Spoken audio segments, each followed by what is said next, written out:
Hello everyone, welcome to Anurag YTD. आज की class में हम करेंगे पर्यावरण एवं सामाजिक अध्ययन। ये जो पर्यावरण एवं सामाजिक अध्ययन है, ये सुपर टेट एग्जाम के लिए बहुत ही इम्पोर्टेंट है। साथ में इसमें आप देख सकते हैं, ये जो बुक है ये यूथ पब्लिकेशन की बुक है और इस बुक को कंप्लीट हम कवर करेंगे। साथ में इसमें आप देख सकते हैं पर्यावरण एवं सामाजिक अध्ययन का ये जो है ये पाठ्यक्रम दिया हुआ है। इसमें सबसे पहले सुपर टेट एग्जाम को आपको सिलेबस मिलेगा बुक में। साथ में जो पहला चैप्टर रहेगा पृथ्वी की संरचना। तो पृथ्वी की संरचना से संबंधित सारे टॉपिक जो हैं वो हम कवर करेंगे। वीडियो शुरू करने से पहले सर्वप्रथम आप पर्यावरण एवं सामाजिक अध्ययन का एक बार सिलेबस अवश्य देख लें। इसमें पृथ्वी की संरचना, नदियां, पर्वत, महाद्वीप, महासागर व जीव, प्राकृतिक संपदा, अक्षांश और देशांतर, सौरमंडल, भारतीय भूगोल, भारतीय स्वतंत्रता संग्राम, भारतीय समाज सुधारक, भारतीय संविधान, हमारी शासन व्यवस्था, यातायात एवं सड़क सुरक्षा, भारतीय अर्थव्यवस्था एवं चुनौतियां, हमारी सांस्कृतिक विरासत, पर्यावरण संरक्षण, प्राकृतिक आपदा प्रबंधन। ये जो टॉपिक है ये पर्यावरण एवं सामाजिक अध्ययन का है, जो कि सुपर टेट में 10 नंबर का पूछा जाएगा।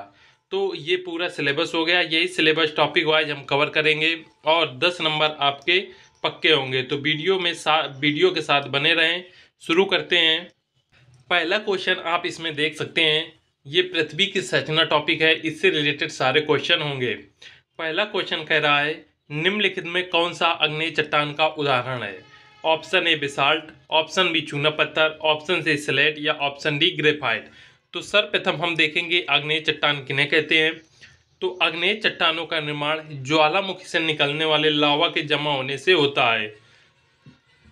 आग्नेय चट्टानों का जो निर्माण होता है वो ज्वालामुखी से निकलने वाले जो लावा होते हैं वो जब जम जाते हैं तो उनमें आग्नेय चट्टानों का निर्माण होता है। इन ये आग्नेय चट्टान जो होते हैं इनमें कुछ खनिज पदार्थ पाए जाते हैं, जैसे लोहा, मैग्नीज, सोना, तांबा, सीसा आदि की अधिकता होती है। और जो आग्नेय चट्टान के उदाहरण हैं सबसे ज़्यादा इम्पोर्टेंट है और एग्जाम में पूछे जाते हैं, जिसमें से ग्रेनाइट, बेसाल्ट, पेग्माटाइट और ग्रेबो ये हैं। तो इनमें जो इसका राइट आंसर होगा कौन सा आग्नेय चट्टान का उदाहरण है, तो आग्नेय चट्टान का उदाहरण है बेसाल्ट। बेसाल्ट के साथ इसके साथ और कुछ इसके एग्जाम्पल होते हैं, ये आप देख सकते हैं, ग्रेनाइट, बेसाल्ट, पेग्माटाइट और ग्रेबो। इन सबको आपको याद रखना है, एग्जाम में इनसे क्वेश्चन पूछे जाते हैं। नेक्स्ट क्वेश्चन है निम्न में से कौन सा कायांत्री शैल का उदाहरण है। ऑप्शन ए बलुआ पत्थर, option B granite, option C संगमरमर या ऑप्शन डी चूना पत्थर। तो कायांत्री शैल का जो उदाहरण होता है वो होता है संगमरमर। कायांत्रिक शैल को हम रूपांतरित शैल भी कहते हैं। तो सबसे पहले इसके बारे में जान लेते हैं कि जब ज्वालामुखी क्रिया के फलस्वरूप तत्व मैग्मा बाहर निकलता है, जब ज्वालामुखी में विस्फोट होता है तो जो एक लावा के रूप में जो बाहर निकलता है उसे हम मैग्मा कहते हैं। जब मैग्मा के संपर्क के क्षेत्र की चट्टानें रूपांतरित हो जाती हैं अर्थात बदल जाती हैं, तो इस प्रकार के रूपांतरण के कारण चूना पत्थर जो होता है वो संगमरमर में परिवर्तित हो जाता है। और चूना पत्थर औषधि तलछटी परतदार चट्टानों का उदाहरण है, संगमरमर जिसका रूपांतरित रूप है। तो इसमें आप देख सकते हैं ये कायांत्रिक शैल का दिया हुआ है इसमें कि जब कायांत्रिक शैल है तो ये भेदक हो गई, इस इधर लाइम स्टोन बनता है, ये शैलें हो गई, और ये जो भाग होता है ये स्लेट होता है, और इधर ये भाग हो गया ये संगमरमर हो गया। साथ में इसमें आप और देख सकते हैं ये चट्टान हो गए और ये कायांत्रिक चट्टान हो गए जो कि एक दूसरे में परिवर्तित होती हैं। तो ग्रेनाइट जो है ग्रेनाइट परिवर्तित होती है नीस में, बेसाल्ट परिवर्तित होती है सिस्ट में, और बलुआ पत्थर परिवर्तित होती है क्वार्टज में। ये सभी कायांत्रिक चट्टान के क्या हैं, उदाहरण हैं। नेक्स्ट क्वेश्चन है स्टेलेक्टाइड एवं स्टेलेग्माइट में निक्षेपण होता है। ऑप्शन ए सिलिका का, ऑप्शन बी मैग्नीशियम कार्बोनेट का, ऑप्शन सी कैल्शियम कार्बोनेट का या ऑप्शन डी सोडियम कार्बोनेट का। तो इसका जो राइट आंसर है वो है कैल्शियम कार्बोनेट का। स्टेलेक्टाइड स्टेलेग्माइट में निक्षेपण होता है कैल्शियम कार्बोनेट का। इसके साथ इसके बारे में जानेंगे कि स्टेलेक्टाइड एवं स्टेलेग्माइट में कैल्शियम कार्बोनेट, और जो कैल्शियम कार्बोनेट होता है इसका रासायनिक सूत्र होता है CaCO3 का निक्षेपण होता है। तलछटी चट्टानें जो मुख्यतः कैल्साइट की बनी होती हैं, पर बारिश का पानी गिरता है तो ये CaCO3 अर्थात कैल्शियम कार्बोनेट में बदल जाती हैं। पानी के मिलने से निम्नलिखित समीकरण प्राप्त होता है। ये इसमें समीकरण दिया हुआ है कि जब H2O, इसे हम H2O को जल भी कहते हैं, साथ में CO2 को कार्बन डाइऑक्साइड कहा जाता है, CaCO3 हो गया कैल्शियम कार्बोनेट हो गया। जब ये तीनों मिल जाते हैं तो ये समीकरण प्राप्त होता है CaHCO3 का होल ट्वाइज, और ये जब वायु के संपर्क में आने पर ये पुनः CaCO3 अर्थात कैल्शियम कार्बोनेट में परिवर्तित हो जाता है। ये जो हमें प्राप्त होता है जब ये पुनः वायु के संपर्क में आता है तो ये कैल्शियम कार्बोनेट में बदल जाता है। नेक्स्ट क्वेश्चन है, पिघले हुए मैग्मा से निर्मित चट्टान है। ऑप्शन ए आग्नेय, ऑप्शन बी अवसादी, ऑप्शन सी रूपांतरित, या ऑप्शन डी इनमें से कोई नहीं। तो पिघले हुए मैग्मा से जो निर्मित चट्टान होती है वो होती है आग्नेय चट्टान। आग्नेय चट्टानों का निर्माण पिघले हुए मैग्मा से होता है। साथ में इसमें हम जानेंगे पृथ्वी के अंदर उत्पन्न हलचल के फलस्वरूप पृथ्वी के अंदर उपस्थित लावा के बाहर आने को ज्वालामुखी की संज्ञा दी जाती है। ज्वालामुखी से निकलने वाले लावा को हम मैग्मा कहते हैं। जब ज्वालामुखी विस्फोट होता है तो इससे एक लावा बाहर निकलता है जिसे मैग्मा कहा जाता है। जब मैग्मा बाहर आते हैं तो ठंडा होने के पश्चात आग्नेय शैल का निर्माण करते हैं। इन्हीं शैलों से ताप दाब तथा अपरदन की क्रिया के द्वारा रूपांतरित शैल और अवसादी शैलों का निर्माण होता है। तो जब ज्वालामुखी विस्फोट होता है तो सर्वप्रथम आग्नेय शैल का निर्माण होता है और आग्नेय शैल के द्वारा ही रूपांतरित शैल और अवसादी शैलों का निर्माण होता है। तो इसमें आपको तीन चीज़ें जानने को मिली कि मैग्मा किसे कहा जाता है, आग्नेय शैल और रूपांतरित और अवसादी शैलों का निर्माण किस प्रकार से होता है। नेक्स्ट क्वेश्चन है, पृथ्वी तल के नीचे के पिघले हुए पत्थर को क्या कहा जाता है। Option A basalt, option B laccolith, option C lava, या ऑप्शन डी मैग्मा। तो जो पृथ्वी के तल के नीचे पिघला हुआ पत्थर होता है उसे हम मैग्मा कहते हैं, जो कि लावा के रूप में जब बाहर आता है तो वो मैग्मा के रूप में परिवर्तित हो जाता है। इसमें साथ में जानेंगे मैग्मा चट्टानों का पिघला रूप होता है। चट्टानें की जो पिघली हुई रूप होती है उसे मैग्मा कहा जाता है, जिसकी रचना ठोस या आधी पिघली अथवा पूरी तरह पिघली चट्टानों के द्वारा होती है। मैग्मा के बाहर निकलने वाले रूप को लावा कहते हैं। मैग्मा के शीतलन कारण आग्नेय चट्टानों का निर्माण होता है, अर्थात मैग्मा जब बाहर आकर जम जाते हैं तो उसमें आग्नेय चट्टानों का निर्माण हो जाता है, और मैग्मा जमीनी सतह के ऊपर आकर लावा के रूप में ठंडा होकर जमता है तो इसमें बहिर्वेदी, और जब नीचे की ओर जमता है तो अंतर्वेदी आग्नेय चट्टानों का निर्माण होता है। नेक्स्ट क्वेश्चन है, पृथ्वी की पपड़ी में मुख्य रूप से डाट शामिल है। Option A bauxite, option B manganese, option C silica, या ऑप्शन डी आयरन। तो पृथ्वी की पपड़ी के मुख्य रूप से शामिल होता है सिलिका। सिलिका किसे कहते हैं, तो सिलिका का जो निर्माण होता है वो सिलिकॉन और मैग्नीशियम और ऑक्सीजन के मिलने से होता है। नेक्स्ट क्वेश्चन है, पृथ्वी की पपड़ी में सबसे ज़्यादा पाया जाने वाला धातु कौन सा है। Option A zinc, option B तांबा, ऑप्शन सी एल्युमिनियम, या ऑप्शन डी लोहा। तो पृथ्वी की पपड़ी में जो सबसे ज़्यादा पाया जाने वाला धातु है वो है एल्युमिनियम। नेक्स्ट क्वेश्चन, इससे रिलेटेड कुछ पॉइंट हैं, जैसे पृथ्वी की रासायनिक संरचना के आधार पर इसको मुख्य रूप से 3 भागों में विभाजित किया गया है। पहला आता है भूपर्पटी, दूसरा आता है मेंटल, आगे क्रोड। इससे रिलेटेड एग्जाम में कई बार क्वेश्चन पूछे जा चुके हैं। भूपर्पटी का निर्माण सिलिका एवं एल्युमिनियम से होता है।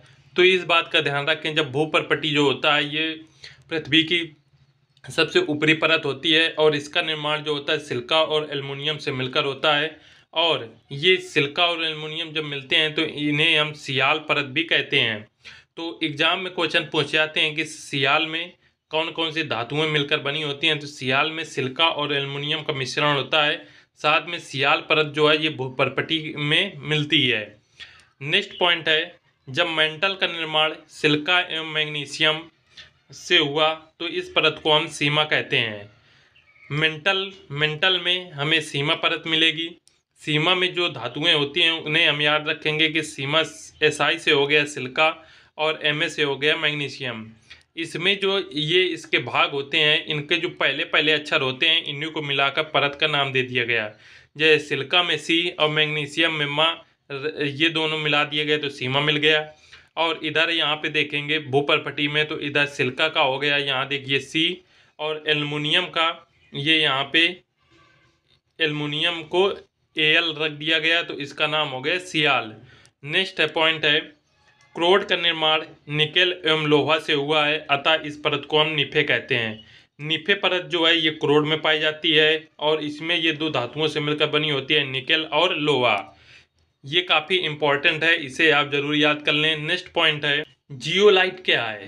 क्वेश्चन नंबर 8 कह रहा है जियोलाइट क्या है। Option A hydrate ferric oxide, option B hydrated sodium aluminium silicate, या ऑप्शन सी सोडियम हेक्सामेटाफॉस्फेट, या ऑप्शन डी सोडियम टेट्राबोरेट।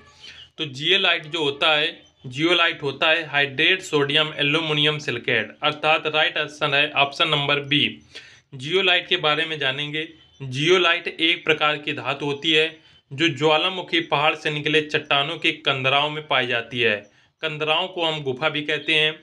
वास्तव में ये हाइड्रेट सोडियम एल्यूमिनियम सिलिकेट, इसका सूत्र होता है Na2Al2Si2OH.XH2O है। इसका उपयोग जो होता है जल की कठोरता दूर करने में किया जाता है।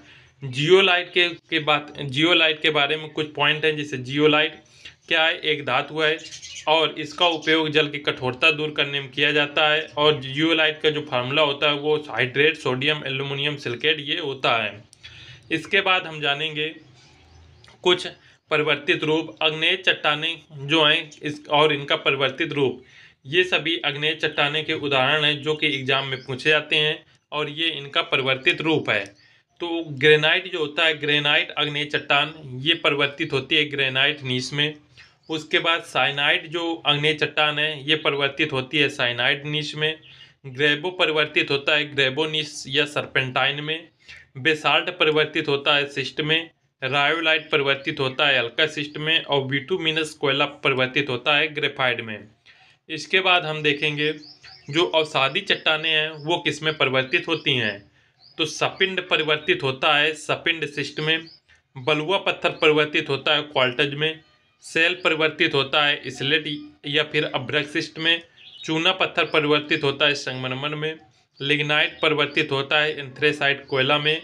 और कोयला परिवर्तित होता है ग्रेफाइट में। ये जो अवसादी चट्टानें हैं इसमें सबसे प्रमुख है बलुआ पत्थर, सेल, चूना पत्थर, लिग्नाइट और कोयला। ये जो हैं ये 5 सबसे ज़्यादा इम्पॉर्टेंट है और इनका परिवर्तित रूप भी बहुत ज़्यादा पूछा जाता है। जो बलुआ पत्थर है वो क्वार्टज में परिवर्तित होता है, सेल्स स्लेट में, चूना पत्थर संगमरमर में, लिग्नाइट एंथ्रेसाइड में और कोयला जो है ग्रेफाइट में परिवर्तित होता है। नेक्स्ट पॉइंट है, निम्नलिखित में कौन सा आग्नेय सेल नहीं है। Option A dolomite, option B granite, option C basalt या ऑप्शन डी ग्रेबो। तो जो इनमें से आग्नेय सेल नहीं है वो है डोलोमाइट। डोलोमाइट आग्नेय सेल का उदाहरण नहीं है, बाकी शेष बेसाल्ट, ग्रेनाइट और ग्रेबो ये आग्नेय सेल के उदाहरण हैं। डोलोमाइट आग्नेय सेल का नहीं बल्कि अवसादी सेल का उदाहरण है। चट्टानें चूर्णों के अवसाद के रूप में जमा होकर परतों में बदल जाने के फलस्वरूप अवसादी सेलों का निर्माण होता है। अधिकतम जीवाश्म एवं खनिज तेल जो हैं ये अवसादी सेल में पाई जाती हैं। और इनके कुछ जो अन्य उदाहरण हैं आग्नेय सेल के अंतर्गत ग्रेनाइट, बेसाल्ट, ग्रेबो ये सभी आग्नेय सेल के उदाहरण हैं। तो अवसादी सेल का जो है ये डोलोमाइट उदाहरण है और अवसादी सेल में जीवाश्म एवं खनिज तेल की अधिकता पाई जाती है। नेक्स्ट क्वेश्चन है, संगमरमर डाट एक कायांतरिक चट्टान है। ऑप्शन ए सैंडस्टोन का, ऑप्शन बी चूने का पत्थर, ऑप्शन सी ग्रेनाइट या ऑप्शन डी मिट्टी का। तो संगमरमर जो होता है ये चूने का पत्थर का कायांतरिक चट्टान होता है। इसमें आप इस प्रकार से याद रख सकते हैं, ताजमहल जो है संगमरमर का बना हुआ है और इसमें चूने का पत्थर का इस्तेमाल नहीं हुआ, जबकि घर जो बनते हैं इसमें सबसे ज़्यादा चूने के पत्थर का इस्तेमाल होता है। इसके बारे में, संगमरमर एक कायांतरिक चट्टान है जिसका निर्माण अवसादी कार्बोनेट चट्टानों के फलस्वरूप होता है। ये अवसादी कार्बोनेट चट्टानें चूना पत्थर या डोलो स्टोन या फिर पुराना संगमरमर हो सकती हैं। कायांतरण की इस प्रक्रिया के दौरान मूल चट्टान का पुनः क्रिस्टलीकरण होता है। ये शिल्प कला के निर्माण हेतु प्रयुक्त होता है। इसका नाम फारसी भाषा से लिया गया है, जिसका अर्थ होता है मुलायम पत्थर। क्वेश्चन नंबर 11 कह रहा है मैग्मा के ठंडे होकर घनीभूत हो जाने पर किस प्रकार सेलों का निर्माण होता है। ऑप्शन ए कैंत्रिक सेल, ऑप्शन बी अवसादी सेल, ऑप्शन सी आग्नेय सेल या ऑप्शन डी हेलाइट सेल। तो जो मैग्मा जब ठंडे होकर घनीभूत हो जाते हैं तो वो आग्नेय सेल का निर्माण करते हैं। इसके साथ इसमें हम जानेंगे पृथ्वी के क्रस्ट से मिलने वाले सभी प्रकार के मुलायम व कठोर पदार्थ जो होते हैं वो क्या कहलाते हैं, चट्टान कहलाते हैं। और इनका निर्माण विभिन्न प्रकार के खनिजों के सम्मिश्रण से होता है। आग्नेय चट्टानों का निर्माण क्रस्ट के नीचे उपस्थित तप्त एवं तरल मैग्मा के ठंडे होने से होता है। आग्नेय चट्टान जो होते हैं, आग्नेय चट्टान रवेदार होते हैं और इन्हें हम प्राथमिक चट्टान भी कहते हैं। अवसादी व रूपांतरित चट्टान जो होते हैं वो आग्नेय चट्टानों से निर्मित होते हैं। साथ में नेक्स्ट क्वेश्चन है इसके बाद, ग्रेनाइट किस प्रकार का सेल है। ऑप्शन ए कैंत्रिक सेल, ऑप्शन बी अवसादी सेल, ऑप्शन सी आग्नेय सेल, ऑप्शन डी हेलाइट सेल। जो ग्रेनाइट है ये एक आग्नेय सेल का उदाहरण है। इसके बारे में देख सकते हैं आप, पृथ्वी के क्रस्ट से मिलने वाली सभी प्रकार के मुलायम व कठोर पदार्थ चट्टान कहे जाते हैं। ग्रेनाइट एक आग्नेय चट्टान का उदाहरण है। आग्नेय चट्टानों का निर्माण क्रस्ट के नीचे उपस्थित तप्त एवं तरल मैग्मा के ठंडा होने से होता है। स्थिति एवं संरचना के अनुसार आग्नेय चट्टानें दो प्रकार की होती हैं, जिसमें पहला अंतर्निर्मित आग्नेय चट्टान और दूसरा होता है बाह्य निर्मित आग्नेय चट्टान। और अवसादी व रूपांतरित चट्टान आग्नेय चट्टानों से निर्मित होती हैं। नेक्स्ट क्वेश्चन है, निम्न में से कौन सा अवसादी सेल है। Option A shale, option B granite, option C slate या ऑप्शन डी संगमरमर। तो अवसादी सेल जो होता है वो सेल होता है। और इसी के साथ इसमें देखेंगे पृथ्वी तल पर आग्नेय व रूपांतरित चट्टानों के अपरदन व निक्षेपण से अवसादी चट्टानों का निर्माण होता है। इन पुनर्निर्मित चट्टानों में परतों का विकास होने के कारण इन्हें परतदार चट्टान भी कहते हैं। और इनके निर्माण में जैविक अवशेषों का भी योगदान होता है। संपूर्ण भूप्रपटी के 75% भाग पर अवसादी चट्टानों पर सेल, चूना पत्थर व कांग्लोमेरेट आदि आती हैं। इसके बाद हम कुछ इंपॉर्टेंट पॉइंट देख लेते हैं। पृथ्वी की आंतरिक औसत घनत्व 5.5 ग्राम प्रति घन सेंटीमीटर है। नेक्स्ट पॉइंट है, पृथ्वी के सबसे ऊपरी परत को हम सियाल कहते हैं। पृथ्वी की सबसे ऊपरी परत सियाल का निर्माण सिलिका और एल्युमिनियम से होता है। नेक्स्ट पॉइंट है, पृथ्वी की दूसरी परत सिलिका और मैग्नीशियम से बनी होती है। सीमा पृथ्वी की दूसरी परत है जो सिलिका और मैग्नीशियम से बनी होती है। नेक्स्ट पॉइंट है, पृथ्वी की तीसरी और अंतिम परत निफे है जो कठोर धातुओं से बनी होने के कारण इसका घनत्व अधिक होता है। निफे की रचना निकिल और लोहा से मिलकर होता है या इसे हम फेरस से मिलकर भी कहते हैं। इसी के साथ जो आपका पृथ्वी की संरचना है, पृथ्वी की संरचना चैप्टर जो है ये समाप्त होता है। उम्मीद है वीडियो आपको पसंद आया होगा। कमेंट करके ज़रूर बताएं वीडियो आपको कैसा लगा। नेक्स्ट चैप्टर रहेगा इसमें नदियों से रिलेटेड सारे क्वेश्चन आपको कवर करेंगे। मिलते हैं फ्रेंड्स नेक्स्ट वीडियो में। जय हिंद।